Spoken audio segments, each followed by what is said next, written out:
এটা সব সম্ভবের দেশ, আমরা সেটা আগে থেকেই জানি। সুতরাং এটাও সম্ভব যে ইংরেজি একটা এক্সপ্রেশন আছে, এটাকে বলা হয় চেজিং দ্য চিমেরা। আর নির্বাচন কি ধরনের নির্বাচন? নির্বাচন আগামী জুনের মধ্যে হবে, আপনার কি মনে হয়? দেখুন, আমি আগেও বলেছি এলসওয়্যার বা আপনার সাথে, যে ইংরেজি একটা এক্সপ্রেশন আছে, এটাকে বলা হয় চেজিং দ্য চিমেরা, অর্থাৎ মরিচিকা বা বিভ্রমের পেছনে ছোটা। এটার কাছে যত যেতে চাইবেন, এটা তত দূরে সরে যাবে। নানান রকমের যুক্তি হাজির হবে। আপনার সংস্কার, তারপর স্থানীয় সরকারের নির্বাচন, তারপরে এখন এসছে বিচার কার্য, বিচার শেষ হলে তারপরে ইতিমধ্যে করিডোর ইস্যু চলে এসছে। আপনি যদি গোলেমালে বেলিজারেন্ট একটা পজিশনে চলে যান, তখন আর যাই হোক যুদ্ধ বিগ্রহকালীন সময়ে নির্বাচন আপনার প্রায়োরিটি থাকবে এমনটি আমি মনে করি না। আর নির্বাচন কি ধরনের নির্বাচন?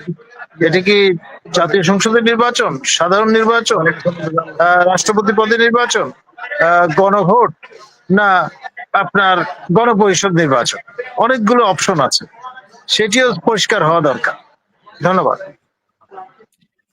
জি স্যার, আমরা আসলেই একটু পরিষ্কার না, বিষয়গুলো একটু আতঙ্কিত বলা যায়। আমাদের প্রধান উপদেষ্টা সর্বজন শ্রদ্ধেয় এবং আন্তর্জাতিকভাবে অত্যন্ত সম্মানিত একজন ব্যক্তি। ওনার কথা সূত্র ধরে যদি আমরা বলি স্যার, যে উনি ৩ বার বলেছেন আন্তর্জাতিক ৩টে মিডিয়াতে আওয়ামী লীগকে নিষিদ্ধের ব্যাপারে সরকারের কোনো চিন্তা নেই। মানে আমরা কি এইরকমই হতে পারে যে প্রধান উপদেষ্টা বলছেন আগামী জুনের মধ্যে নির্বাচন? আমি এই কারণে বলছি, তো উনি তো উনার কথা থাকতে পারছেন না।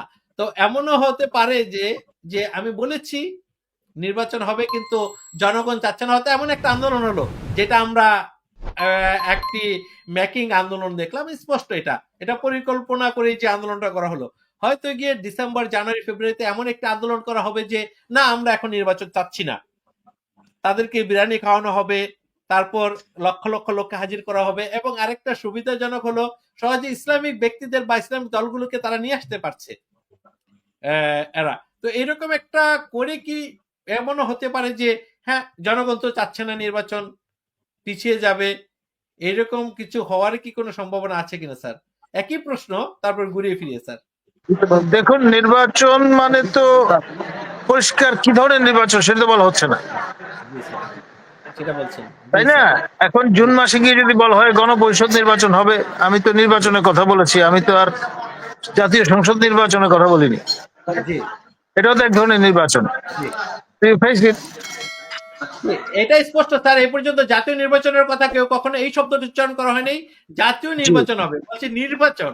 আমরা সবসময় শুধু শব্দটা শুধু নির্বাচন, কিন্তু জাতীয় শব্দটা প্রেস সচিব থেকে প্রধান উপদেষ্টা কেউ ব্যবহার করেননি।